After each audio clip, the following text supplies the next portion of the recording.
اچھا علی محمود خان صاحب، چونکہ پی ٹی آئی کے جو دیگر پولیٹیکل پارٹیز ہیں وہ تمام ہی پی ٹی آئی کے مخالف ہیں، یا ہم یہ کہیں کہ تمام ہی پولیٹیکل پارٹیز کی پی ٹی آئی مخالف ہے. اب پہلے تو صادق اور امین کی گونج تھی، اب اس میں معصوم کا اضافہ کل سپریم کورٹ نے کر دیا. اس کو لے کر لوگوں کے بڑے تحفظات ہیں، چاہے وہ جے یو آئی ایف ہو یعنی جمعیت علماء پاکستان ہو، چاہے وہ پیپلز پارٹی ہو، چاہے وہ نون لیگ ہو. ان کو یہ لگ رہا ہے کہ کہیں نہ کہیں یہ کوشش ہے کہ عمران خان کو دوبارہ مسلط کر دیا جائے گا ہم پر. کیا ایسی کوئی چیزیں آپ کے علم میں آ رہی ہیں؟ بہت شکریہ. بسم اللہ الرحمن الرحیم. اللہم صلی وسلم مبارک علی سیدنا محمد وعلی آل محمد. دیکھیں، سب سے بنیادی نقطہ یہ ہے کہ الیکشن صاف ہو، شفاف ہو، اور صاف شفاف ہوتا ہوا نظر بھی آئے. وہ جو کہتے ہیں نا کہ justice must not only be done but must be seen to be done. تو یہ چوتھا دن ہے، اب تک جتنا نظر آیا ہے تو صاف شفاف تو ابھی سے نظر نہیں آ رہا.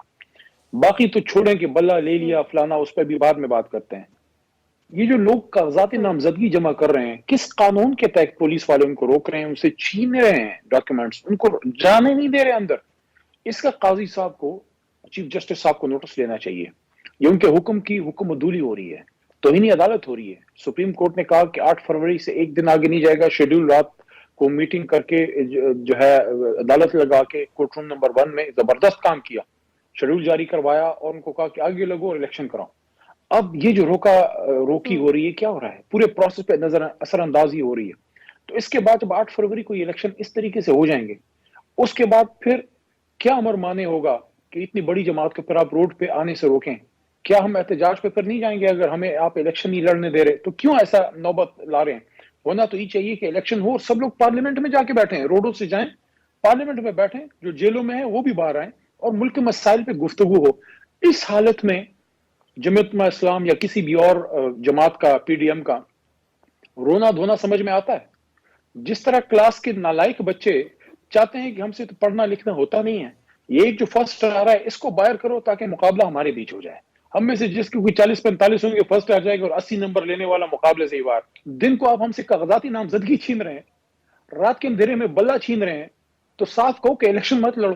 سر یہ صاف ہی تو ہو گیا نا کہ جب بلہ چھین لیا تو الیکشن نہ لڑو، انٹرا پارٹی الیکشن کا عدم قرار دے دیا، یعنی الیکشن نہ لڑو. لکھ کے تو نہیں دیں گے نا وہ آپ کو. لیکن نائصہ میں وہ ہاں وہ آپ کی بات بھی صحیح ہے. وہ جو کہتے ہیں کہ پھر میں نہیں سمجھا تو پھر میں نہ ہی سمجھوں. بالکل. چودھری صاحب اچھا میری بات سنیں. یہ جس بودے سے نقطے پہ بچوں والا کام کیا ہے ہمارے ساتھ، آپ مجھے بتائیں، ہم کوئی اتنے چھوٹے سے تھے جس زمانے میں میاں صاحب نون لیگ کے صدر ہیں اور زرداری صاحب بی بی صاحبہ کی شہادت کے بعد وہ اس کے صدر نہیں ہیں، اور زمانہ قبل مسیح سے ان سے صدارت پارٹی کی چھینی تھی نا آپ لوگوں نے. سنیں نا. اور زمانہ قبل مسیح سے فضل الرحمان صاحب جمعیت علماء اسلام کے چیئرمین ہیں، صدر ہیں، یا کوئی صدر مملکت ہے، کچھ ہیں. آپ جا کے پارلیمنٹ ہاؤس میں تصویریں دیکھیں، ماشاءاللہ مولانا صاحب کی بالکل پیور کالی جیٹ بلیک داڑھی اور اب وہ بالکل سفید داڑھی کے ساتھ، لیکن آج بھی صدر ہیں. تو ان کا سارا طریقہ انتخاب ٹھیک ہے، انٹرا پارٹی، ان پہ کوئی سوال نہیں ہے. سوال ہے تو ہم پہ، جنہوں نے اپنی جماعت میں پتہ نہیں 2013 میں ہم نے الیکشن کرایا، ابھی چند مہینے پہلے پچھلے سال، ابھی یہ پھر ان کے کہنے پہ دوبارہ کرا دیا کہ بھائی یہ ویسے ہی ہے نا جس طرح وہ جو ہے نا، جو آپ درزی کو ناپ دیتے ہیں، تو جب آپ کا موڈ خراب ہو تو آپ درزی کو تنگ کرتے رہتے ہیں کہ یہ ٹھیک نہیں ہے، وہ ٹھیک نہیں ہے. لیکن اگر آپ نے نقطے نکالنے ہیں تو 100 آپ نقطے نکال سکتے ہیں. لیکن پولیٹیکل پروسیس کو چلانے کے لیے جو ملک کی سب سے بڑی جماعت سے آپ انتخابی نشان چھین رہے ہیں، اس کا مطلب ہے کہ آپ پورے پولیٹیکل پروسیس اور انتخابات 2024 سے اس کی لیجٹمیسی کی روح نکال رہے ہیں. بس ٹھیک ہے، پھر ایک مردہ ہے، اس کو آپ دفنائیں پھر آ کے 8 فروری کو، اگر آپ نے طریق چلیں میں آپ سے